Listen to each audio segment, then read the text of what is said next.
తన పాపము క్షమించబడేంత వరకు ఆ పాపాత్మురాలైన స్త్రీ యేసుప్రభువు వదలట్లా, కన్నీళ్లతో పాదాలు కడిగేస్తుందంతే. విస్తారముగా ప్రేమించిందంట, అందుకని ఆమె విస్తార పాపములు క్షమించబడ్డాయి. ఈరోజు మన పాపాలు అడ్డుగా ఉన్నాయేమో దేవుడి నుంచి మనం పొందుకోవడానికి.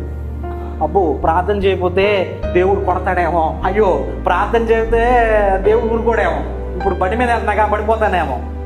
అంటే ప్రార్థన అనేది ఏంటంటే మన హృదయంలో నుంచి రావాలి, ఆయనతో మనం గడపాలనే ఆ ఆతృత మనలో ఉండాలి.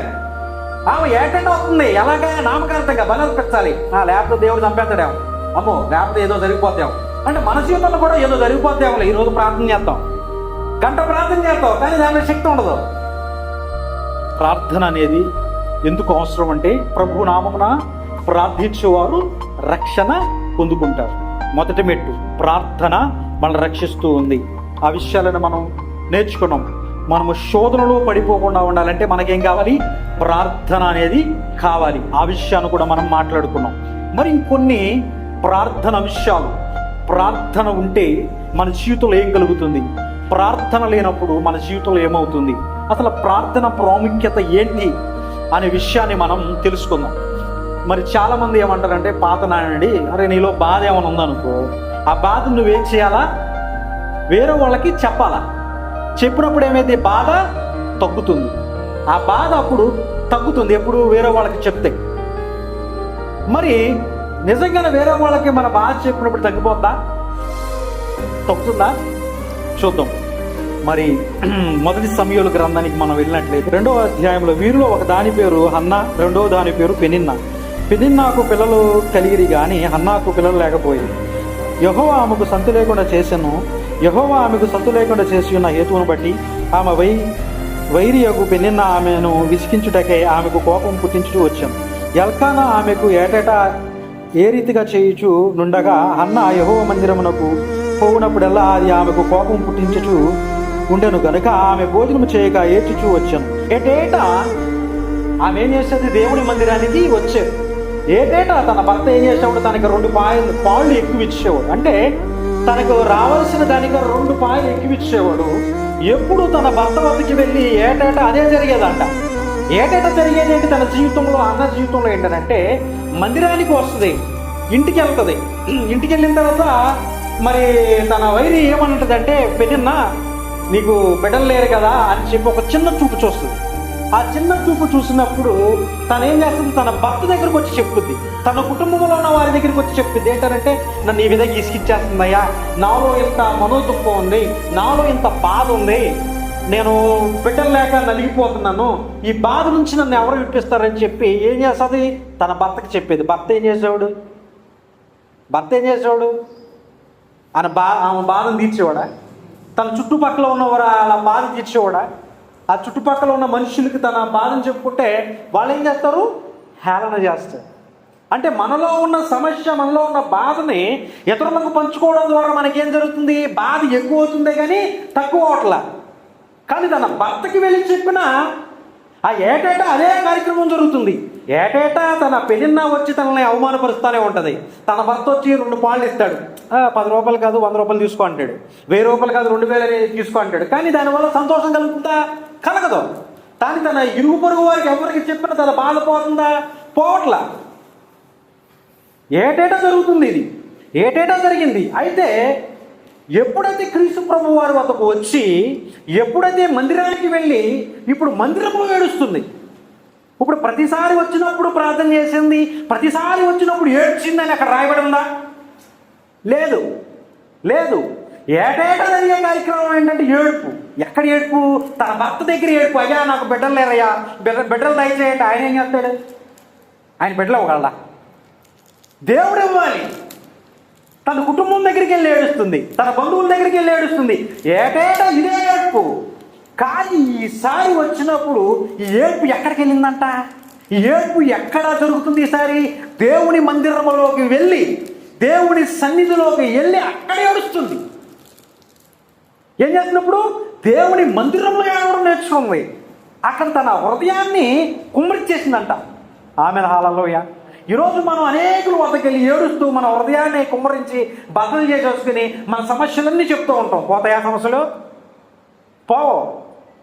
అయితే ఆమె చేసిన తప్పు అదే. కానీ ఎప్పుడైతే దేవుని మందిరానికి వచ్చి ప్రతిసారి వస్తుంది నామకార్థంగా, ప్రతిసారి మనం ప్రార్థన చేస్తాం కానీ కార్యం జరగట్లా, అప్పుల పోట్ల, అనారోగ్యాల పోట్ల, రక్షణ కలగట్ల, మార్పు జరగట్లా కుటుంబంలో. ఎందుకు అంటే నామకార్థ ప్రార్థన.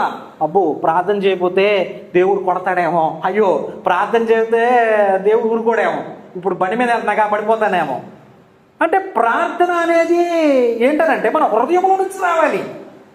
ఆయనతో మనం గడపాలనే ఆ ఆతృత మనలో ఉండాలి. ఆమె ఏటంటే వస్తుంది ఎలాగైనా నామకార్థంగా బలర్పించాలి.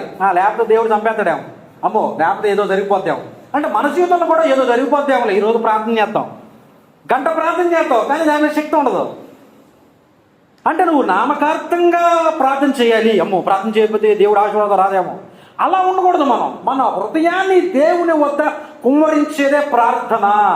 మన హృదయ లోతుల్లో నుంచి రావాలి ప్రార్థన. ఆమె అక్కడ కన్నీళ్లు విడిచింది.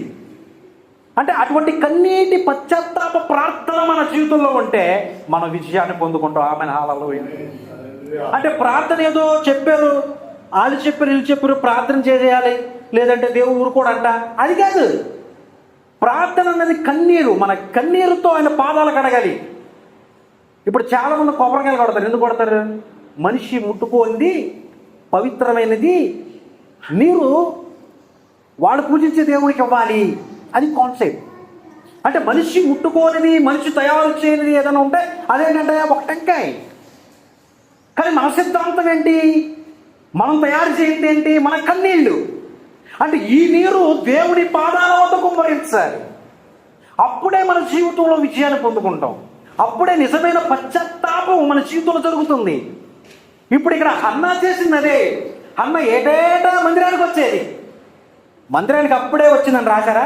ప్రతిసారి వచ్చేది కానీ పొందుకోవాలా, కానీ బిడ్డను పొందుకోవాలా. కానీ ఈసారి ఏం చేసిందంటే కన్నీటితో తన హృదయాన్ని దేవుని సన్నిధిని మోకరించి ప్రార్థించిందట. ఆమెను హల్లెలూయా. ఈరోజు నీ ప్రార్థన కన్నీటితో, నీ హృదయము విరిగి నలిగిన హృదయముతో నిన్ను నువ్వు తగ్గించి నీ హృదయంలో ప్రార్థించినప్పుడు మాత్రమే మన ప్రార్థనకు జవాబును పొందుకుంటాం. ఆమెను హల్లెలూయా. ఈరోజు నామకార్థంగా నువ్వు చేస్తున్నావేమో భక్తి, నామకార్థంగా ఏదో గంట గడపాలి, అర్ధగంట గడపాలని వచ్చేస్తున్నావేమో దేవుడి దగ్గరికి వెళ్ళి. ఆ ప్రార్థన పశ్చాత్తాపాన్ని తీసుకురాదు, ఆ ప్రార్థన విజయాన్ని తీసుకురాదు. ఎప్పుడైతే ఆమె దేవుని మందిరానికి వచ్చి తన హృదయాన్ని కుమ్మరించిందో అప్పుడు ఎంతమంది బిడ్డలకు కన్నదంటామా? ఎంతమంది పుట్టారండి ఆమెకి? 6 బిడ్డలు ఆమె కన్నంట. ఆమెను హల్లెలూయా. చూడండి, ఏటేటా వచ్చేది సాంప్రదాయకంగా. కానీ ఈసారి సాంప్రదాయకంగా కాదు, తన హృదయ లోతుల్లో నుంచి, తన హృదయంలో ఒక నిశ్చత, తన హృదయంలో తన వేదనను ఇతరులకు చెప్పుకోవడం మానేసి దేవుని సన్నిధికి వచ్చి ఎప్పుడైతే మోకరించిందో తన జీవితంలో ఊహించు వాటికంటే అత్యధికముగా పొందుకుంది. ఆమెను హల్లెలూయా. ఆమెకి ఒక బిడ్డను అడిగింది దేవుణ్ణి, 1. కానీ దేవుడు ఎంత ఇచ్చాడండి? ఊహించిన దానికన్నా ఎక్కువ ఇస్తాడు. ఆమెను హల్లెలూయా. ఈరోజు మనం నామకార్థంగా ప్రార్థన చేయకూడదు, మన హృదయాన్ని కుమ్మరించాలి. మన హృదయం ఎప్పుడైతే కుమ్మరింపబడుతుందో అప్పుడు మనం నిజమైన పశ్చాత్తాపంలోకి వస్తాం. లోకాసువార్త తీరు చెప్తాను నేను 7:37 చూస్తే, ఆ ఊరిలో ఉన్న పాపాత్మురాలని యొక్క స్త్రీ యేసు పరిసయ్యుని ఇంట భోజనము కూర్చున్నాడని తెలుసుకుని ఒక బుడ్డెల అత్తర తీసుకుని వెనక తట్టు ఆయన పాదముల యొద్ద నిలవబడి ఏడ్చుచు కన్నీళ్లతో ఆయన పాదములను తుడిచాను. ఆమెను హల్లెలూయా. ప్రార్థన అంటే ఏంటంటే క్రీస్తు ప్రభువు పాదాలను మన కన్నీళ్లతో కడగాలి. ఇప్పుడు ఎవరో పాపాత్మురాలైన స్త్రీ ఒక పరిసయ్యుని ఇంటికి ఆమె వచ్చినప్పుడు ఆ పరిసయ్యుడు అన్నాడయా, ఈమె పాపాత్మురాలైన స్త్రీ, నీ పాదాలు ముట్టుకుంటే నీకు తెలీదా? ఆమె బ్రతుకు గలీజు బ్రతుకు. అలాంటి ఒక పాపాత్మురాలు వచ్చి నీ పాదాలు ముద్దు పెట్టుకుంటూ నువ్వు ఎలా ముద్దు పెట్టుకోగలుగుతున్నావు? నువ్వు ఎలా ఉండగలుగుతున్నావు అని ఆయన ప్రశ్నేస్తాడు. పైగా ఆ సీమోన్ అని ఆయన. అయితే యేసు ప్రభు ఒకే ఒక డైలాగ్ వేశాడు అక్కడ. ఏంటంటే, అయ్యా నేను ఇంట్లోకి వచ్చాను, నా పాదాలకు ఏమిచ్చా? నిలిచావా? ఎవలే. అయితే ఆమె నేను ఇంటికి వచ్చిన కాడ నుంచి, ఎప్పటి నుంచి? నేను ఇంట్లోకి వచ్చిన కాడ నుంచి నా పాదాల దగ్గరకు వచ్చి తన కన్నీళ్లతో నా పాదాలు కడిగేసింది. దాంతోపాటు తన తల వెంట్రుకలను తీసి ఏం చేసింది? శుభ్రం చేసింది. దాని తర్వాత ఏం చేసింది? తైలముతో అంటింది. Amen hallelujah. అయితే ఈ కార్యక్రమము అంటే ఇతను ఇంత పశ్చాత్తాపంతో ఇంత ఏడుపు ఎప్పుడు వస్తుంది? ఇప్పుడు ప్రార్థన చేసినప్పుడు ఇంత ఏడుపు కొద్దిగా వస్తుంది, కానీ కన్నీళ్ళు రావు. అంటే కన్నీళ్ళు వస్తుందంటే విరిగి నలిగిపోయింది. తన హృదయంలో తన పాపము తను ఎన్కౌంటర్ చేస్తుంది. అయ్యా, నేను ఎంతో దౌర్భాగ్య స్థితిలో నేను ఉన్నప్పుడు, అయ్యా నువ్వు నన్ను ప్రేమిస్తున్నావు చూడు, ఆ ప్రేమ ఎంత గొప్పదో తెలుసా, ఆ త్యాగం ఎంత గొప్పదో తెలుసా అని చెప్పి తన హృదయంలో వేదన, తన హృదయంలో కన్నీటి పర్వతం అయిపోతుంది తను. మీరు ఎప్పుడైనా ప్రార్థించినప్పుడు అనుకోలేదా, యేసయ్యా నేను ఎంత పనికి మాలోని కదా, ఎంత గలీజ్ జీవితం కదా నాది, ఎంత దుర్మార్గమైన జీవితం కదా, నా కోసం ఎట్ట చచ్చిపోయావు నువ్వు? మీరు ఆలోచిస్తే ఏడుపు వచ్చేస్తుంది. మీరు ఎప్పుడైనా ఆలోచించారో ప్రార్థించినప్పుడు?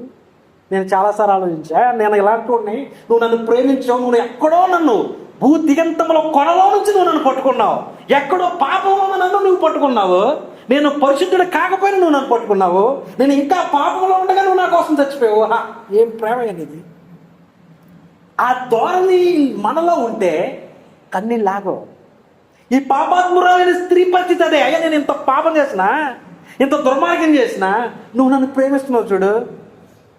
ఆ ప్రేమ ఈ లోకంలో ఎవరు నా వైపు చూపించట్లేదయ్యా. ఈ లోకంలో ఉన్న పాపాత్మురాలైన స్త్రీ వచ్చిందిరా, అది వాళ్ళ బిహేవియర్. అంటే పాపాత్మురాలైన స్త్రీ వచ్చిందిరా, ఇవి వ్యభిచారా, ఇక్కడ ఎందుకున్నారా అంటే లోకంలో ఉన్నవారు ఈ విధంగా ఈ ధోరణి చూపిస్తే నువ్వు నన్ను ఎలా ప్రేమిస్తున్నావా? ఆ పశ్చాత్తాపం తనలో కలిగింది.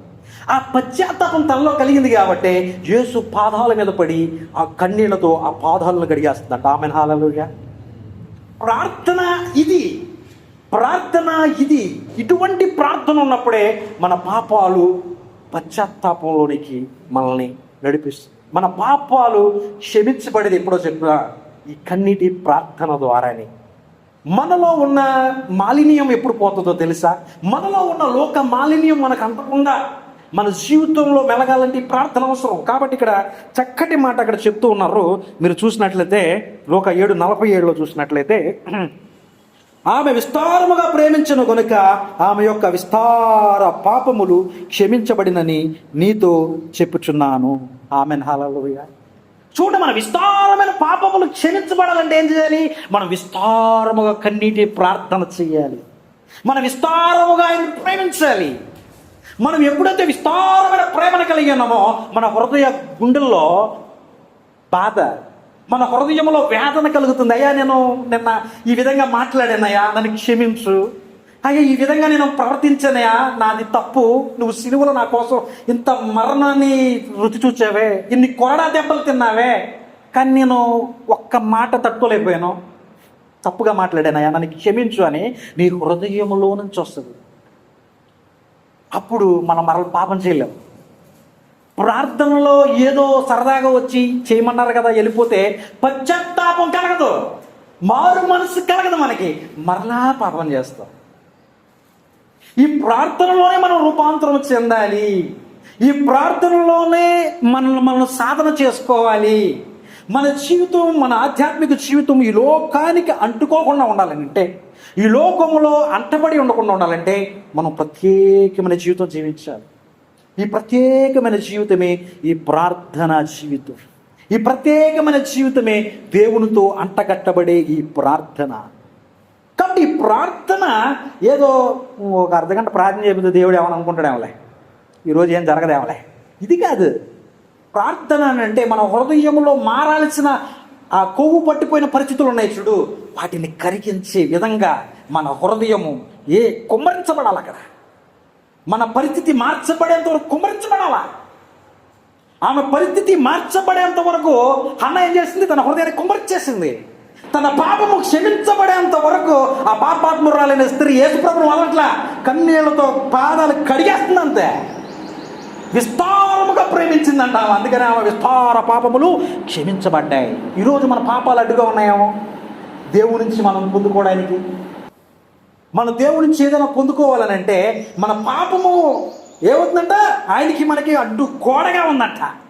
ఆ అడ్డు గోడను కూల్చివేసేదే పశ్చాత్తాప ప్రార్థన. Amen hallelujah. ఈరోజు నీ జీవితంలో విజయాన్ని పొందుకోవాలంటే ఈ ప్రార్థనలో నువ్వు గడపాలి. ఇటువంటి ప్రార్థన నీకు ఉంటే నీ జీవితంలో ఉన్న పరిస్థితులన్నీ మార్చబడతాయి. Amen hallelujah. అయితే ఈ ప్రార్థనలోనే మనం ఏమవుతాం? రూపాంతరము చెందుతాం. 8 దినములైన తర్వాత పేతురు, యోహాను, యాకోబును వెంటబెట్టుకుని ప్రార్థన చేయుటకు ఒక కొండ ఎక్కాను. ఆయన ప్రార్థించుచుండగా ఆయన ముఖరూపము మారెను. ఆయన వస్త్రములు తెల్లనివిగా దగదగ మెరిసెను. మరియు 2 పురుషులు ఆయనతో మాట్లాడుచుండిరి. వారు మోషే, ఏలియాను వారు. ఆమెన్, హల్లెలూయా. ఏం చేశారంటే ఆయన ప్రార్థించుచుండగా ఆయన ముఖరూపము మారేను, ఆయన వస్త్రము తెల్లనివిగా మెరుస్తూ ఉన్నాయి. అదేంటండి? ఇప్పుడు ఒక లైట్ నేను వేసానండి, అవతల వైపుకి వెళ్ళొద్దా? లైట్ వెళ్ళొద్దా? ఇప్పుడు నేను లైట్ ఇక్కడ వేస్తే అవతల వైపుకి వెళ్ళొద్దా? లైట్ వెళ్ళదు. అంటే ఆ వెలుగు ఏంటనంటే, ఆయన ఆశ్చర్యకరమైన వెలుగు ఏంటనంటే అవతలకు కూడా వెలుగాయి. అందుకని వస్త్రాలు కూడా మెరుస్తున్నాయంట. ఆమెన్, హల్లెలూయా. ఇప్పుడు మన వస్త్రాలు ఎందుకు ఇప్పుడు మన శరీరము ఒకవేళ మెరుస్తుందంటే ఓకే, కానీ వస్త్రాలలో నుంచి కూడా బయటకు వచ్చేస్తుంది ఆ వెలుగు? రాలేదు. వస్త్రాలు అవతల వైపు కూడా రాగలిగే ఆ శక్తి, అంటే ఈ కొండ అవతల వైపు కూడా, అంటే ఆయన వెలుగు, ఆయన ఆశ్చర్యకరమైన వెలుగు ఎలాంటిదంటే ఇలోక సంబంధమైన వెలుగు కాదనమాట, తేటపరిచే వెలుగే. ప్రతి బండలో లోపల ఏముందో స్కానింగ్ చేస్తుంది ఆ వెలుగు. ఇప్పుడు నేను ఇక్కడ లైట్ వేస్తే నా హృదయం కనపడదా? నీకు లైట్లో కనపడదు. కానీ ఆయన ఒకవేళ వచ్చి ఇక్కడ నుంచుంటే నా హృదయము, దానిలో ఉన్న ఆలోచన, దానిలో ఉన్న ప్రతిది కూడా తేటపరుస్తుందంట. ఆమెన్, హల్లెలూయా. అటువంటి వెలుగేది. ఆయన ప్రార్థన చేసినప్పుడు ఏమవుతాడు? రూపాంతరము చెందుతున్నాడు. ఆయన మహిమలో ఎలా ఉన్నాడో ఆ మహిమను వీడు చూస్తూ ఉన్నారు. ఇప్పుడు అంటే ఈ రూపాంతరమైన జీవితం మన జీవితంలో ఎప్పుడు కలుగుతుంది? ప్రార్థన చేసినప్పుడు. ఆమెన్, హల్లెలూయా. ఎప్పుడైతే నువ్వు ప్రార్థన చేస్తావో నీ జీవితం రూపాంతరపరచబడుతుంది. లేదంటే నువ్వు నవీన స్థితిలో ఉండవు. ఆయన ఏమన్నాడు? నా రాజ్యానికి సమీపించాలంటే, నా రాజ్యానికి మీరు రావాలంటే ఒకడు కొత్తగా జన్మిస్తే కానీ నా రాజ్యంలో ప్రవేశించలేడు అంటున్నాడు. ఆమెన్, హల్లెలూయా. మరి నువ్వు ఆ ప్రాచీన స్వభావంలో, ఆ ప్రాచీన పాపములో, ఆ ప్రాచీన దుర్మార్గతలో అలాగే ఉండిపోతున్నావు. ఎక్కడికి వెళ్తావు? నువ్వు నవీనపరచబడాలి, నువ్వు నూతనపరచబడాలి, ఆయన పోలికలోకి రావాలి. ఆయన హృదయము ఏ విధంగా ఉందో నీ హృదయము ఆ విధంగా మార్చబడాలి. పరిపూర్ణత, ఆ పరిపూర్ణత, నా పరిపూర్ణత ఇక్కడ కనపడే పరిపూర్ణత కాదు, క్రీస్తుకు కలిగిన పరిపూర్ణత. ఆ పరిపూర్ణతలో ఒక రూపాంతరం చెందాలి అంటే నువ్వు ప్రార్థించాలి. ఆయన కొండ వద్దకు వెళ్ళి ప్రార్థించినప్పుడు ఆయన రూపాంతరము చెందాడు. ఆయన మహిమలో ఏ విధంగా కనపడతాడో ఆ విధముగా ఆయన కనిపిస్తున్నాడు అనమాట. ఈరోజు నీవు కూడా అటువంటి రూపాంతరం చెందలేదనుకో, నీవేమైపోతావు? ఆ రోజు ఎత్తపడవు. అందుకనే అన్నారు రోమపత్రిక 12వ అధ్యాయంలో చక్కని మాట అన్నారు. ఏమన్నారు? మీకు లోక మర్యాదల చొప్పున మీరు నడువక అనుకూలమును దేవుని చిత్తము ఏదై ఉన్నదో దాని ప్రకారము జీవించడానికి మీ మనస్సు, మీ హృదయము రూపాంతరము చెందనివ్వుడి. ఆమెన్, హల్లెలూయా. క్రీస్తులా మనము రూపాంతరము చెందాలంటే ఈ లోక మర్యాద చొప్పున మనం నడవడానికి వీల్లేదు. ఈ లోక ఆశల్లో నడవడానికి వీల్లేదు. ఆయన చిత్తం ఏదో, ఆయనకి అనుకూలం ఏదో, ఆయన మాట ఏదో, ఆయన హృదయం ఏదో, ఆయన తలంపు ఏదో దాని ప్రకారం నీ హృదయము రూపాంతరము చెందాలి అంటున్నాడు. ఆమెన్, హల్లెలూయా. మొదట నీవు రూపాంతరము చెందాలి. ఎలా అనంటే నీ హృదయాన్ని రూపాంతరము చెందించుకుంటే నీవు ఒకరోజు ఆయన వచ్చినప్పుడు రూపాంతరము చెందుతావు. ఆమెన్, హల్లెలూయా. ఇది ఒక ప్రాక్టీస్. నీ హృదయం రూపాంతరము చెందనప్పుడు ఆయన వచ్చినప్పుడు నువ్వెలా రూపాంతరం చెందుతావు? మొదట నువ్వు రూపాంతరం చెందాలి కదా. మొదట నీ ప్రవర్తన మార్చబడాలి కదా. మొదట నీ హృదయం మార్చబడాలి కదా. ఈ ట్రాన్స్ఫర్మేషన్ ఎలా జరుగుతుంది అని అంటే నువ్వు ప్రార్థనలో గడిపినప్పుడే మార్చబడుతుంది. ఆమెన్, హల్లెలూయా. నువ్వు ఒకడి మీద కోపముతో, ఆవేశముతో ఉన్నప్పుడు నువ్వు అతని గురించి ప్రార్థన చేయాలన్నా, అతను నువ్వు క్షమించాలన్నా నువ్వు మోకరించి ప్రార్థించినప్పుడే నీ హృదయము మార్చబడుతుంది. ఆమెన్, హల్లెలూయా. నీకు కొన్ని రకాల తలంపులతో, కొన్ని రకాల పాపాలతో నీ జీవితంలో ముందుకు వెళ్తున్నప్పుడు ఆ ఆలోచనలు కట్ అయిపోయి దేవుని ఆలోచన ఏదో నీ హృదయంలోకి రావాలనంటే, దేవుని చిత్తం ఏదో నీ హృదయంలోకి రావాలనంటే నువ్వేం చేయాలా? మోకరించి ప్రార్థించాలా. ఆమెన్, హల్లెలూయా. యేసు ప్రభు అన్నారయ్యా, ఈ గిన్నె తీసేస్తావా? వేరేలాగా ఏమైనా ఉందా అన్నాడు. కానీ తర్వాత డైలాగైనా సరే నీ చిత్తమే దొరుకును గాక. ఎలా అనగలిగాడైనా ఆయన మెలుకుగా ఉండి ప్రార్థిస్తున్నాడు. కానీ పేతురు ఓడిపోయాడు. పేతురు ఎందుకు ఓడిపోయాడు? మెలుకుగా ఉండి ప్రార్థించలేదంట. ఆమెను హల్లెలూయా. మీరు శరీర శోధనలో పడిపోకుండా ఉండాలి అని అంటే ఏం చేయాలి? మీరు మెలుకుగా ఉండి ప్రార్థించాలి. ఆమెను హల్లెలూయా. మరి ఎన్ని రోజులుగా మీరు మెలుకుగా ఉండి ప్రార్థిస్తున్నారు?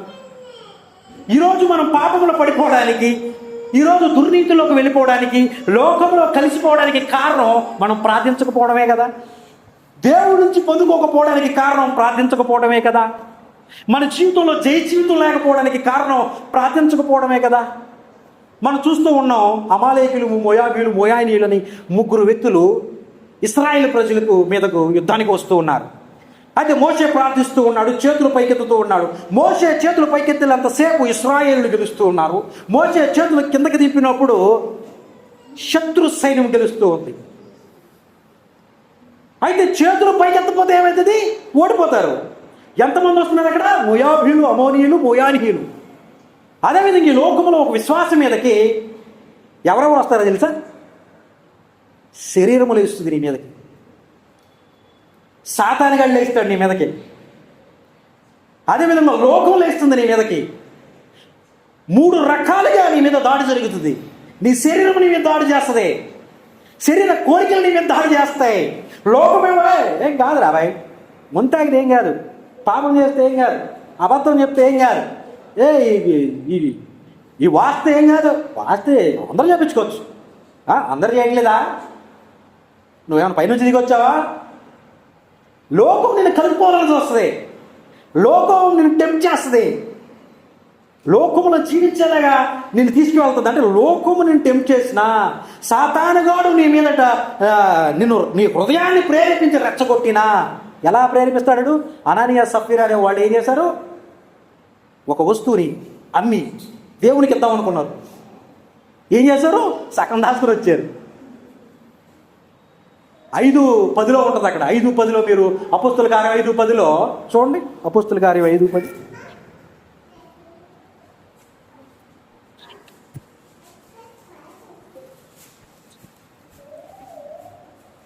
అపోస్తుల కార్యం 5:4.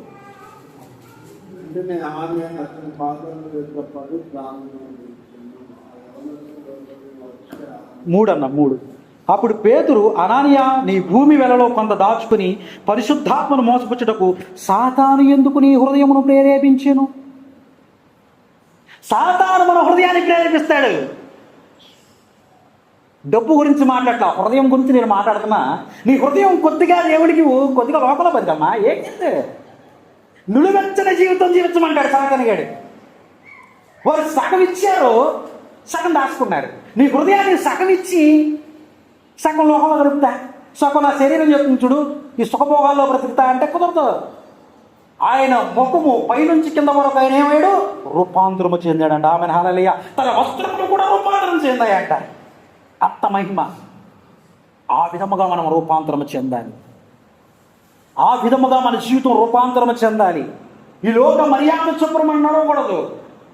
ఈ లోకమును దాని ఆశలు గతించిపోతాయి ఒకరోజు.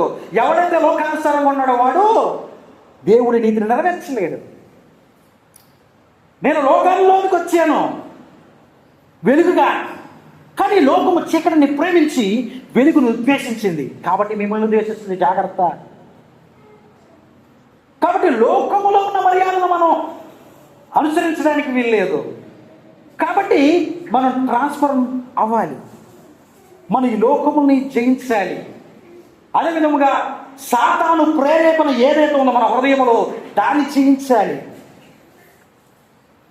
మరి అదేవిధంగా లోకమును, సాతాను శరీరము.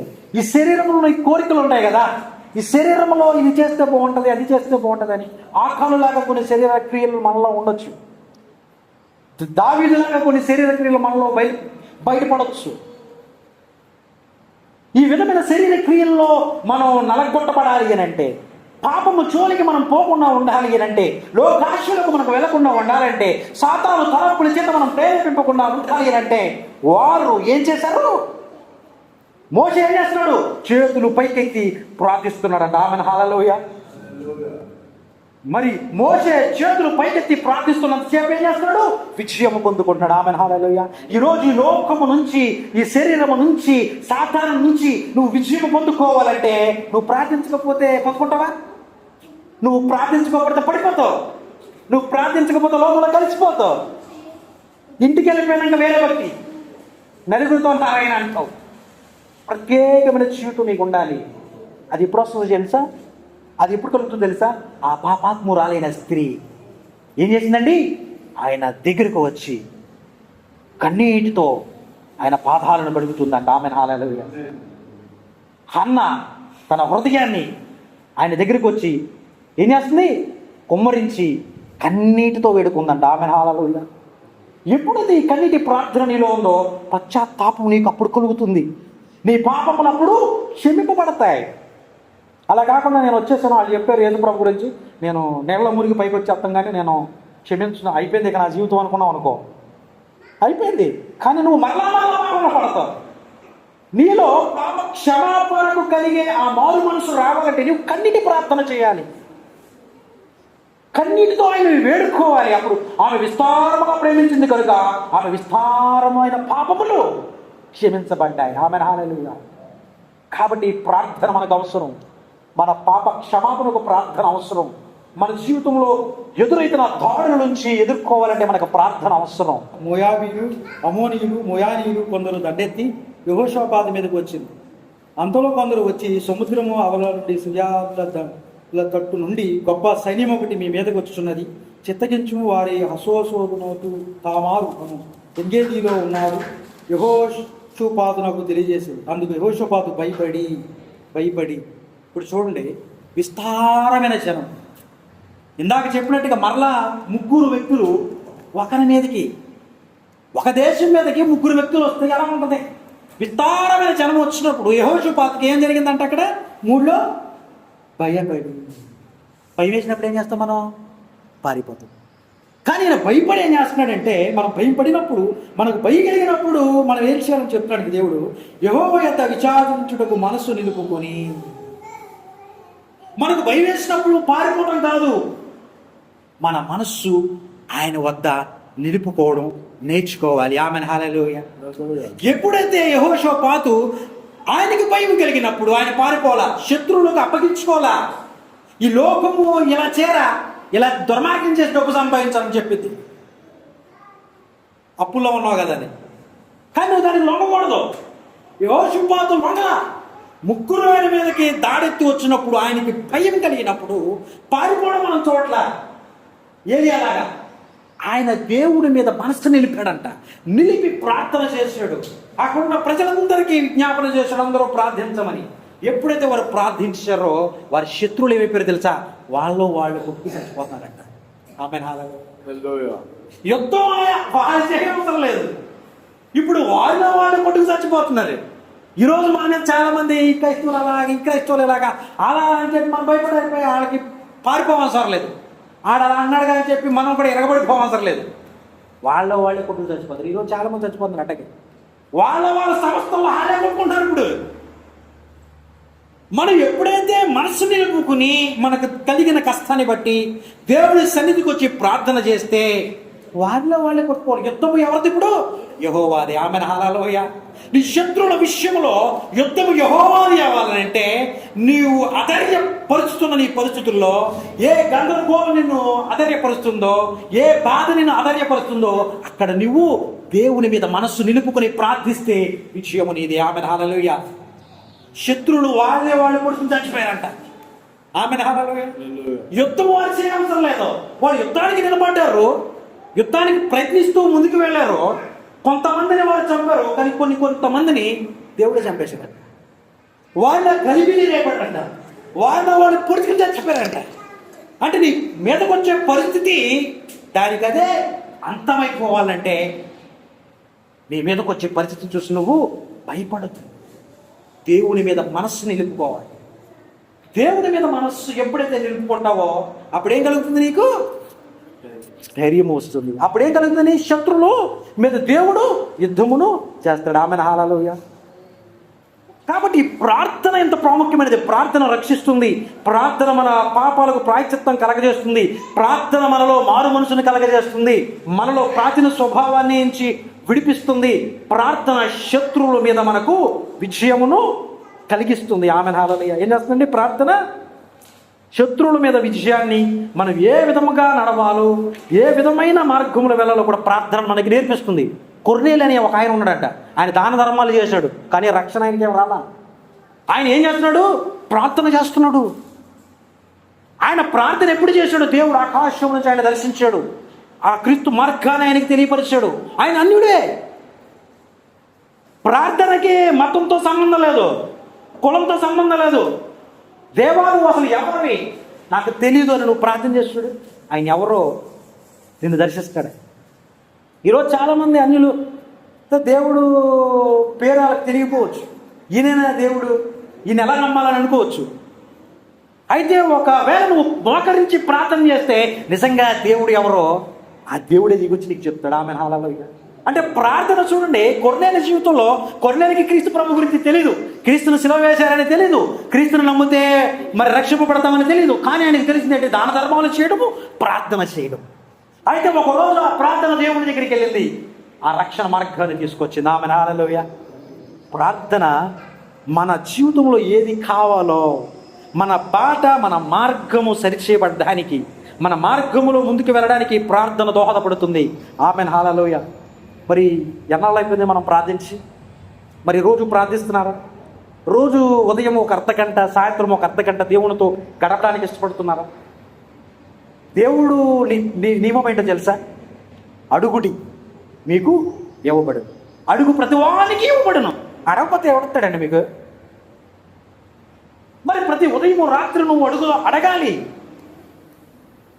ఆ పొందుకోవడం గురించి ఆయన ఒక ఉపమానం చెప్పాడు, చాలా గొప్ప ఉపమానం అండి. ఎన్నో రోజులుగా ఒకవేళ నీ జీవితంలో జరగకపోతే ఈ పాయింట్ గుర్తుపెట్టుకో. ఈ పాయింట్ ఏదైనా నీ సమస్య కానీ నీ పరిస్థితి కానీ మార్చబడకపోతే ఒక ఉపమానం చెప్తాడు యేసు ప్రభు, నేను కాదు. ఒక ప్రాంతంలో ఒక రాజు ఉన్నాడంట. ఆ రాజు ఎవరిని లెక్క చేయడంట, పరమ ముండు, పరమ చిట్టు అంట. అయితే ఆ ప్రాంతంలో ఒక వెధవరాలికి ఒక సమస్య వచ్చింది, ఆయన దగ్గరికి వెళ్తుంది.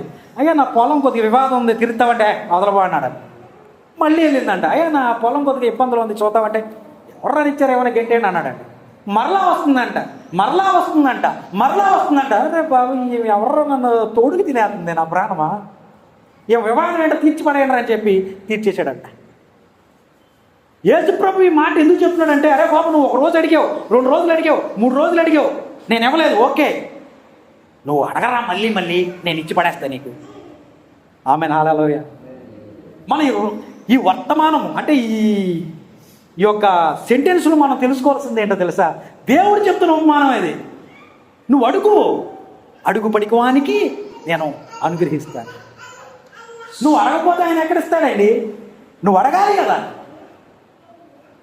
కాబట్టి నువ్వు ఎంతమంది అడుగుతున్నారు ఉదయం లేచి? ఆయన ఎంతమంది ఆయనతో గడపడానికి ఇష్టపడుతున్నారు? ఇప్పుడు మీరు ప్రార్థన చేయకపోవడం అంటే ఏంటి తెలుసా? ఆయన అంటే ఇష్టం లేదని.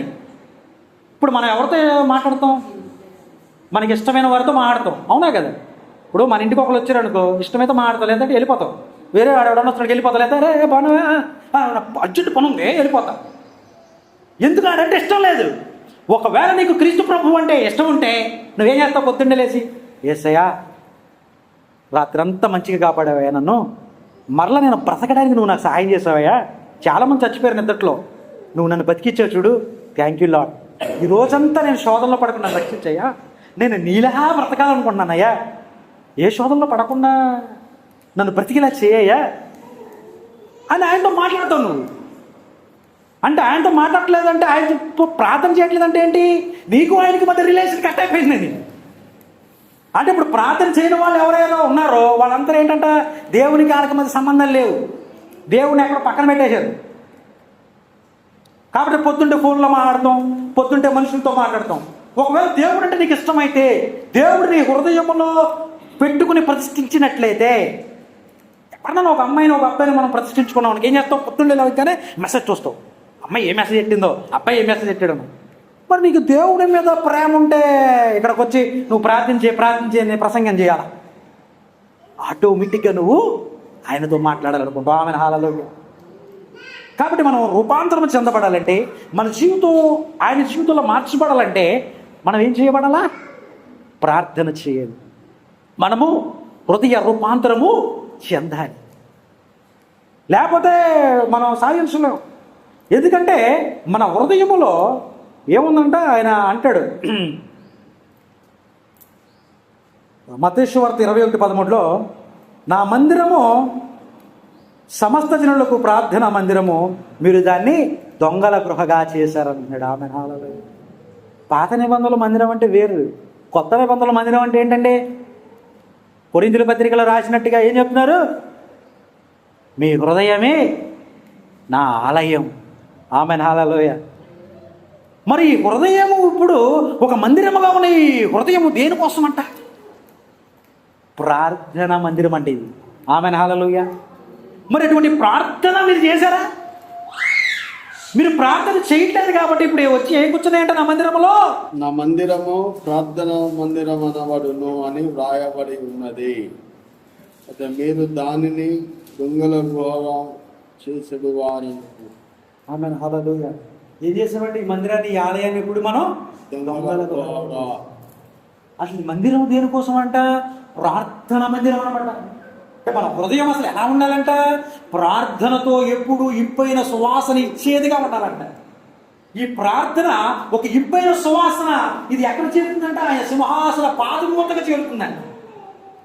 ఈ పరిమళ తైలముతో ఆయన ఏం చేయాలి? ధూపం వేయాలి ప్రతిదినము. ప్రతిదినము నువ్వు ధూపముతో ఈ ప్రార్థన ఎక్కడికి చేరుతుంది? ఆయన సన్నిధానములో చేరుతుందంట. ఆమె హల్లెలూయా. ఈరోజు మరి నీ హృదయంలో ఏముంది? నీ హృదయంలో పాపం, నీ హృదయంలో దుర్మార్గత, నీ హృదయంలో దుష్టత్వాన్ని పెట్టుకుని ఆయన మందిరాన్ని పాడు చేసేవే. ఎందుకు ఇది పాడైపోయింది అంటే, మీరు శోధనలో ప్రవేశించకుండా ఉండాలి అంటే మీరు వెనుక కలిగి ప్రార్థించాలి. ఆమె హల్లెలూయా. ఐహిక విచారముల చేతను ఉత్తయ చేతనైను ఒకవేళ మీరు ఏమైనా పడిపోతున్నారని చూసుకోండి. ఈరోజు చాలా మంది వాళ్ళ జీవితంలో పడిపోవడానికి కారణాలు ఏంటో చెప్పనా? ప్రార్థన జీవితం లేకపోవడం. ప్రార్థన ఎప్పుడైతే లేదో మన పరిస్థితులు మార్చబడవు. యెహోషాపాతు పరిస్థితి మార్చబడ్డానికి కానీ, హన్నా పరిస్థితి మార్చబడ్డానికి కానీ, పాపాత్మురాలైన ఆ స్త్రీ విస్తారమైన పాపములు క్షమించబడ్డానికే కానీ కారణం ఏంటి? ప్రార్థన కాదా? మరి నీ జీవితంలో పతనమైపోతున్న నీ పరిస్థితిని ప్రార్థన మార్చలేదా? యెహెజ్కియాకి చెప్పాడు దేవుడు, యెషయాయేలు చెప్పు, చచ్చిపోతున్నాడు. కానీ యెహెజ్కియా ఏం చేశాడు? మోకరించి గోడ తట్టుకు తను ప్రార్థించి మోకరించి దేవుడు వేడుకుంటున్నాడయా, నాకు ఆయుష్ కావాలని. మరలా దేవుని వద్ద నుంచేనా వాక్ వచ్చింది? దేవుని దగ్గర నుంచేనా మాట వచ్చింది? ఏమని మాట వచ్చింది? నువ్వు 15 ఏళ్ళు బతుకుతోలే. అంటే నీ ప్రార్థన ఎలా ఉండాలంటే, దేవుడిచ్చిన ఒక జవాబు ఏదైతే ఉందో, దేవుడిచ్చిన ఒక క్వశ్చన్ ఏదైతే ఉందో, ఆ క్వశ్చన్ మరలా మార్చి తిరగరాసేదిగా ఉంది ప్రార్థన. ఆమె హల్లెలూయా. మీరు పరిశీలిస్తే దేవుడే చెప్పాడు నువ్వు చచ్చిపోతున్నావని, కానీ దేవుని మాటను మరలా తిప్పి మరలా యెహెజ్కియాకి ఏది కావాలో అదే దేవుని నోట నుంచి బయటకు వచ్చేలా చేసింది ప్రార్థన. ఆమె హల్లెలూయా. ఇంకా ప్రార్థన చేయకుండా ఎలా ఉంటారండి మరి? దేవుని మనసు, దేవుని మాట కూడా తిరిగి మరలా వేరేలా చేసేది ప్రార్థన. మరి నీకున్న సమస్య మాట్లాడా దేవుడు? నీకున్న రోగాన్ని తీసేయడా దేవుడు? ఒక్కసారి ఆలోచించావా? మాట మాటకి ఆమె వచ్చిందంట ఆయన దగ్గరికి. ఆయన మొండోడు ఏం చేశాడు? ఆయన అరే ఈ సమస్య ఏదో తీర్చేయండి రా అన్నాడు. నువ్వు కూడా దేవుని కోరాడలాగా మాట మాటకి అయ్యా చెయ్యాలి. నేను రక్షణలోకి వచ్చినాక నా సహోదరుడు నాతో మాట్లాడట్లా, కనెక్షన్ లేదు. నేను నా ఆఫీసులో ఏం చేసేవాడు అంటే, వాష్రూమ్ తెరిచి రోజుకి 5 సార్లు అదే వాష్రూమ్కి వెళ్ళి, ప్రభు నా సహోదరుడు నా సహోదరి రక్షణ పొందాలి, ఇద్దరు మారుమనసు పొందాలి ప్రభు, వాళ్ళకి తెలియదు ప్రభు ఏమని నిజంగా ప్రార్థన చేశాను. ఒక్కరోజు కూడా యేసు ప్రభువుని నమ్ముకోండి నేను ఫోన్ చేసి చెప్పలా. వాళ్ళు మారిపోయారు. ఆమె హల్లెలూయా. వాళ్ళిద్దరు మారు మనసు పొందారు, బాప్తిజం తీసుకున్నారు. అదేవిధంగా పరిశుద్ధాత్మ కలిగిన సంఘములు నడిపింపబడ్డారు. Amen hallelujah. That is the power of the prayer. రోజుకు 5-6 సార్లు అడుక్కునేవాడిని నేను ఆయన్ని. అయ్యా వాళ్ళు పాపంలో మగ్గిపోయారయ్యా, వాళ్ళు బంధకంలో ఉన్నారయ్యా, వారు మార్చు. నేను వాళ్ళకేం చెప్పలా, సువార్త వాళ్ళకి చేయను, నేను ప్రార్థన మాత్రమే చేశాను. పేతురు చెరసాల్లో బంధింపబడ్డాడు. అయితే సంఘము ఆసక్తిగా ప్రార్థించినప్పుడు చెరసాలు వాటికోవే తెరవపడ్డాయి. ఈరోజు నీ కుటుంబంలో చాలా మంది పాపంలో పడిపోయి ఉండొచ్చు, నీ కుటుంబంలో చాలా మంది మారు మనసు లేకుండా ఉండిపోవచ్చు. కానీ నువ్వు ఆసక్తితో ప్రార్థించాలి. ఆసక్తి చల్లగిలిపోకూడదు. ఆ స్త్రీ మాటికి వచ్చి అడిగినట్టుగా నువ్వు మాటికి నా భార్య మార్చబడాలి, నా భర్త మార్చబడాలి, నా కుటుంబం మార్చబడాలి, నా కుటుంబం రక్షింపబడాలి, ఇదిగో నా ఎదుటి అయిన రక్షణ పొందుకోవాలి, ఇదిగో నా దేశం రక్షణ పొందాలి, నా గ్రామం రక్షణ పొందాలని యేసయ్యను అడగాల. అడుగుడి, అప్పుడు ఏం జరుగుతుంది? మీకు ఇవ్వబడుతుంది. Amen hallelujah. మరి మీరు ఆ గోల్చాడారా? మన ప్రార్థన ఏంటంటే అవసరానికి వచ్చేదో ఒక నిమిషం. దేవుడు ఈరోజు మనల్ని చూడటం పట్టించుకోలేకపోతే దేవుడు ఏమని అనుకుంటాడేమో, అమ్మో నేను భక్తిహీనతలో అనుకుంటానేమో. ఆ ప్రార్థన కదా మనం చేయాల్సింది. 1 నిమిషం 2 నిమిషాలు గోచాడాలా ఈ సంఘంలో, ఆయన దగ్గర మొరపెట్టి అడగాల. ఆయన దగ్గర మనం అడిగినప్పుడు ఆ పరిస్థితులు మార్చబడతాయి, ఆ స్థితిగతులు మార్చబడతాయి. ఒకరోజు ఏం జరిగిందనంటే, పాపం దావీదు గారు యుద్ధానికి బయలుదేరి వెళ్ళి వచ్చే సమయానికి ఆయన కుటుంబంలో ఉన్న అందరూ పట్టుకుపోయారట. అయితే ఈయనతో పాటు ఉన్న కొంతమంది ఉన్నారు కదా వ్యక్తులు, వాళ్ళకి చిర్రెత్తి కోపం వచ్చేసిందట. అరే నేను మీతో ఉంటే ఏంటి ఇలా జరిగింది అని చెప్పి రాళ్ళు పెట్టుకోవడం వచ్చారంట. ఎవరిని? దావీదుని. సొంత వారు ఆయనతో పాటు తిరిగిన వాళ్ళు, నువ్వే పెద్ద రాజు మీద దేవుడు నిన్ను అభిషేకించాడు, అసలు మామూలుగా ఉన్న నీతో పాటు అని వచ్చిన వాళ్ళే రాళ్ళ పెట్టి కొడుతున్నారు. ఇప్పుడు అటువంటి రాళ్ళ పెట్టి కొట్టే సమయంలో కూడా, మనల్ని మన వాళ్ళే దూషించే సమయంలో కూడా మనం మోకరించి ప్రార్థించాలి. Amen hallelujah. అయితే దావీదు పారిపోయినప్పుడు వీళ్ళందరూ నా మీద వచ్చి రాలేసిపోతున్నారని పారిపోలా ఎప్పుడు ధరించుకుని మోకరించి ప్రార్థించాడు. ఏం చేశారు? మరలా వీళ్ళ హృదయాలు మార్చబడ్డాయి. వీరందరూ కలిసి యుద్ధానికి వెళ్ళి వాళ్ళందరినీ సంహరించి వీళ్ళు పోగొట్టుకున్న 10 రూపాయలు కాదంట, 100 రూపాయలు తెచ్చుకున్నారంట. Amen hallelujah. అంటే ప్రార్థన ప్రాముఖ్యత ఎలాంటిదండి? ప్రార్థన మనం రక్షిస్తుంది, ప్రార్థన మన పరిస్థితులను మారుస్తుంది, ప్రార్థన మన జీవితంలో ఎదురే గందరగోళాన్ని మారుస్తుంది. కాబట్టి ఇటువంటి ప్రార్థన మీరు విడిచిపెట్టవద్దు. మనం రూపాంతరం చెందకపోయినట్లయితే మనం ఏ విధంగానే రాజ్యానికి చేరుకోగలం? మనం పొందుకునే అవన్నీ తర్వాత. ఆయన రాజ్యానికి మనం వెళ్ళాలంటే ఏం చేయాలి? మనం రెప్పపాటున రూపాంతరం చెందాలి. ఆయనైతే రూపాంతరం చెందినాడు ప్రార్థనలోకి వెళ్ళినప్పుడు. మరి నువ్వు ప్రార్థనలోకి వెళ్ళినప్పుడు రూపాంతరం చెందుతున్నావా? నీ మనసు మార్చబడాలని ప్రార్థన చేస్తున్నావా? నీ మాట మార్చబడాలని ప్రార్థన చేస్తున్నావా? నీ హృదయంలో ఉన్న పాపం మార్చబడాలని ప్రార్థన చేస్తున్నావా? నీ హృదయ తలంపులు మార్చబడాలి, నీలా మార్చబడాలి. నేను లోక మర్యాదను అనుసరింపగా ప్రభువా నీ చిత్తం ఏదో నా హృదయం నీ చిత్తానుసారంగా మార్చబడే.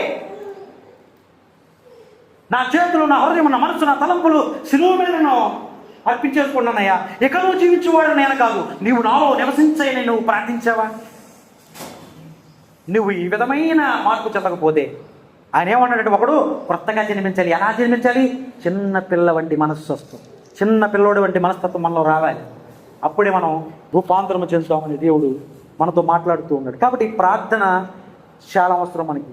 మన పరిస్థితులు ఎలా ఉన్నా, మన పరిస్థితులు ఎన్నో సంవత్సరాలుగా హన్నా వలె ఉండొచ్చు, అనేకులు మనం చూసి నవ్వచ్చు, అనేకులు మనం చూసి నిందించవచ్చు, వీడి బ్రతికేంద్ర ఎలా ఉందని.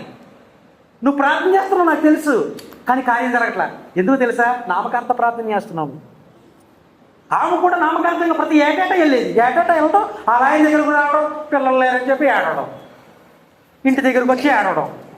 ఎప్పుడైతే దేవుడి సన్నిధికి వెళ్ళి ఏడవడం మొదలెట్టిందో అప్పుడు పొందుకోవడం నేర్చుకో. ఎప్పుడైతే నువ్వు రహస్యంగా తలుపు మూసుకుని రహస్యంగా నీ తండ్రి వద్దకు వెళ్ళి ఆయన పాదాలు కడిగే ప్రార్థన ఎప్పుడైతే చేస్తావో నీవును అనేకము నీ కుటుంబంలో ఉన్న సమస్యల నుంచి నువ్వు బయటపడతావు, నీ కుటుంబంలో ఉన్న ఆర్థిక పరిస్థితుల నుంచి నువ్వు బయటపడతావు, నీకు కావలసిన ఉద్యోగ విషయంలో, నిన్ను వెంటాడుతున్న సమస్య విషయంలో నువ్వెందుకు పొందుకోలేవు? పొందుకుంటావు. చెరసాలు వాటికి అవే ఏమైపోయినాయి? గొడవ పడ్డాయంట. సుత్తి పారపట్టేది ఎవడో ఏం చేయాలా? ఆసక్తితో నువ్వు ప్రార్థిస్తే నీ కుటుంబంలో బంధింపబడిన ప్రతి పరిస్థితి మార్చబడుతుంది. Amen hallelujah. నీ జీవితంలో వెంటాడుతున్న ప్రతి అనారోగ్యం, ప్రతి పరిస్థితి నుంచి నువ్వు బయటపడాలంటే నువ్వు ఆసక్తిగా ప్రార్థించాలి, నువ్వు కన్నీటితో ప్రార్థించాలి, నీ హృదయము కుమ్మరించి ప్రార్థించాలి, విశ్వాసముతో ప్రార్థించాలి. అప్పుడే మనం విజయాన్ని పొందుకుంటాం. ప్రార్థన లేకపోతే మనకు రక్షణ లేదు, ప్రార్థన లేకపోతే పాప క్షమాపణ లేదు, ప్రార్థన లేకపోతే మన జీవితంలో రూపాంతరం లేదు, ప్రార్థన లేకపోతే శోధనలో పడిపోతాం, ప్రార్థన లేకపోతే సాతాను మన మీద దాడి చేస్తాడు, ప్రార్థన లేకపోతే లోకంలో మనం పడిపోతాం, ప్రార్థన లేకపోతే శరీర ఆశల్లో మునిగిపోతాం. భక్తి అంటే ఏంటంట? లోక మాలిన్యాన్ని అంటించుకోపోవడమే భక్తి. ఆమెన్, హల్లెలూయా. ఈ లోక మాలిన్యాన్ని మనం అంటించుకోకూడదు. తామర పువ్వు ఎంత తెల్లగా ఉంటుంది అది, కానీ ఎక్కడ పెరిగిద్ది? అది బురదలో పెరిగిద్దంట. మన పెద్దలు చెప్తూ ఉంటారు. కానీ ఆ బురద అంటించుకుంటుందా? అది ప్రకాశిస్తూ ఉంటుంది. ఈ లోకం అలాంటి బురద. ఇది ఈ బురద ఏమి మనం అంటించుకోకుండా, ఈ లోక మాలిన్యంలో మనం పడుకోకుండా, ఈ శోధనలో మనం పడకుండా ఉండాలంటే మనం ప్రార్థించాలి. ప్రార్థించకపోతే ఏదో ఒక శోధనలో, ఏదో చిక్కులు పెట్టే పాపంలో మనం పడిపోతాం. సాతాను గాడు ప్రేరేపిస్తాడు. ఈరోజు మన జీవితంలో విజయం కలగకపోవడానికి కారణం మనం చేతులు పైకెత్తి ప్రార్థించకపోవడం. మనం చేతులు పైకెత్తినంతసేపు నీ కుటుంబంలో విజయాన్ని పొందుకుంటూనే ఉంటావు, నీ కుటుంబంలో అనారోగ్యాన్ని జయిస్తూనే ఉంటావు. నీ చేతులు పైకెత్తినంతసేపు నీ ఆర్థిక పరిస్థితులు మార్చబడుతూ ఉంటాయి, నీ గందరగోళ స్థితిగతులు మార్చబడుతూ ఉంటాయి. నిన్ను చూసి నవ్విన వాళ్ళు నోటి మీద వేలేసుకునే పరిస్థితి ఎప్పుడు వస్తుందో చేస్తా? నీ చేతులు పైకెత్తినంతసేపు. నీ చేతులు పైకెత్తుతూనే ఉండాలి. మనం ఈ లోకాన్ని విడిచి వెళ్ళేంత వరకు చేతులు పైకెత్తుతూనే ఉండాలి. క్రీస్తు ప్రభువారు పరిచర్యకి వచ్చే ముందు ఉపవాసం ఉండి 40 ఏళ్ళు ప్రార్థించాడంట. 40 రోజులు. ఉదయం తెల్లవారికి ముందు వెళ్ళిపోతున్నాడు కొండ దగ్గరికి, ప్రార్థించేవాడట.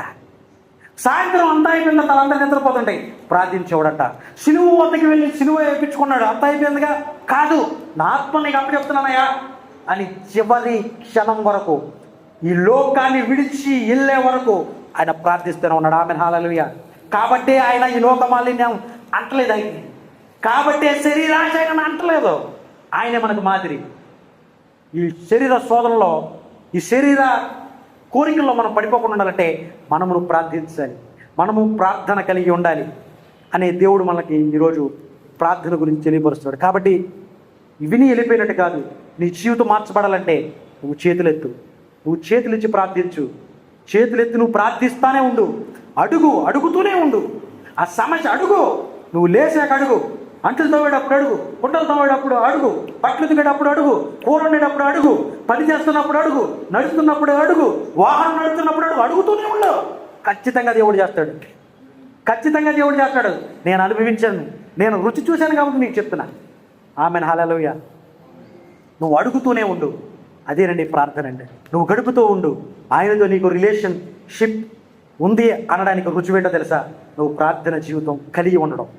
కాబట్టి ఒకవేళ ఆ ప్రార్థన నువ్వు కోల్పోయినట్లయితే ఆయన అడుగు, మరలా ప్రార్థన జీవితం నీకు అనుగ్రహిస్తాడు.